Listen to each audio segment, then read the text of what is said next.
in most cases, the business owner will continue to deal with those new inquiries, and he'll say to the new salesperson, you need to go out and find new business. I'll deal with the existing inquiry. But the problem with that is that the person then finds themselves in this situation where they've been hired as a salesperson, but they end up just being a glorified sales development rep. Welcome to the Master Dealmaker's Secrets podcast. And now, here's sales growth strategist, John Blake. Welcome to Master Dealmaker's Secrets. I'm John Blake. This is episode 220.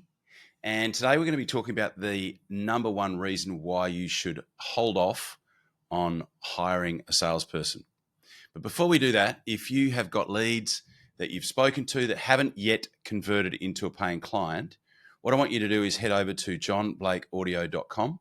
Over there, you will find a 15-minute audio recording that walks you through the exact process that I teach my clients, that I install in my clients' businesses to help them to maximize the number of leads that they've made an offer to that haven't converted yet. What you'll get is the audio, which walks you through the whole thing.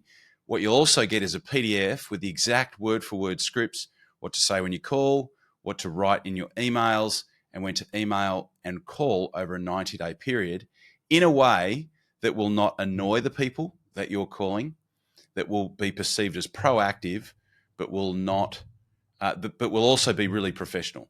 So if you want to go grab that, it is at johnblakeaudio.com. Go grab it, put it into practice. Let me know how you go with it. Okay, so this particular episode has been prompted by a couple of recent conversations that I've had with clients that have come to me and they have tried to hire a new salesperson and it hasn't worked. In fact, it's crashed and burned. And a couple of them have had a pattern of this repeating. They'll hire someone, they'll put a incentive in place, put them on a base and put them on a commission, and they'll last maybe 6 months, maybe 8 months, a year. They won't sell anything and then they leave. And so you probably would have, if you've been listening to me for a while, you probably would have listened to me talk about the most important systems that you need to have in place before you hire a salesperson. So of course you need to have a sales process to teach them. Of course you need to have an induction process. So how is it that you are going to support this person from day one all the way through to ideally the end of their probation period, where they are making sales, hitting their numbers, and they're confident in their role. So induction's important, training's important, having an ongoing system to be able to monitor their metrics and manage them and get the most out of them is also really important. So that's system number 3. And then, of course, the other system is the selection system. So you need to have a really clear profile on exactly who it is that you want in this role, the person that is most likely to succeed. And then your whole campaign in terms of running an ad for that person is geared around that particular profile. So you've heard me talk, I'm sure, before about those 4 systems.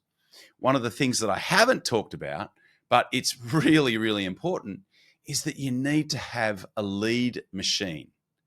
You need to have leads for them to talk to, because often what happens is that someone will be hired by a company, and if they've got no lead gen and they're existing primarily on organic lead generation, which is basically just repeat business and referrals, in most cases, the business owner will continue to deal with those new inquiries, and he'll say to the new salesperson, oh, you need to go out and find new business. I'll deal with the existing inquiry. You need to go out and find new business.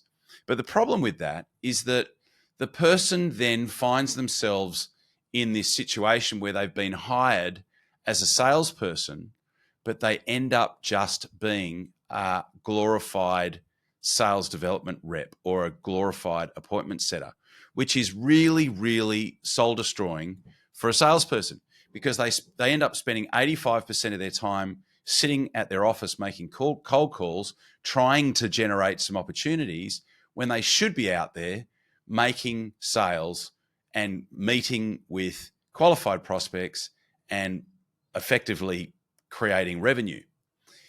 And so what it is that I've been working on with clients that are in that situation where they don't have an ad budget, they're not investing in paid lead gen, is helping them to put a function in their business around appointment setting.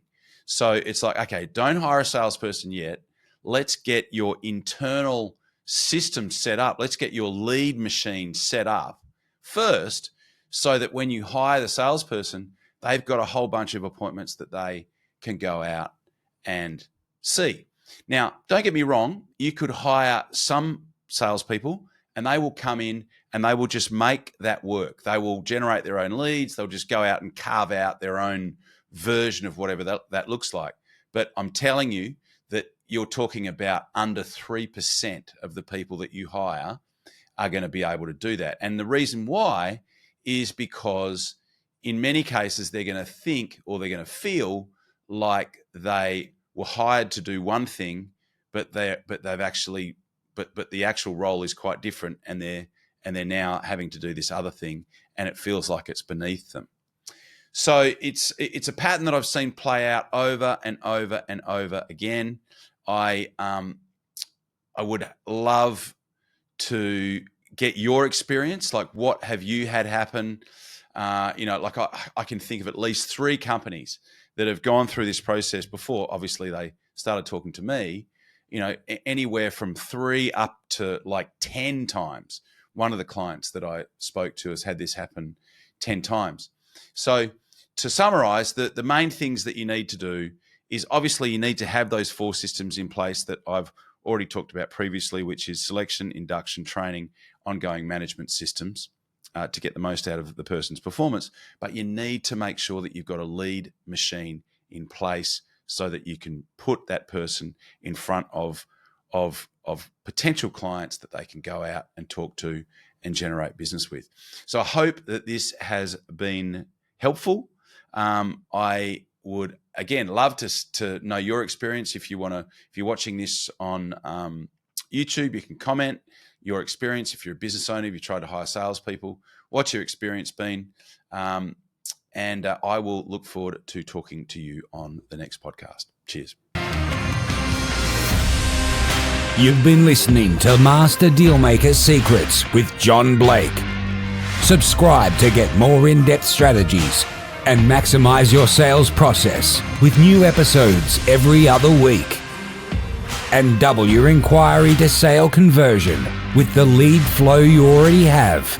Go to johnblakeaudio.com for his exclusive, free, no fluff audio training and companion PDF guide.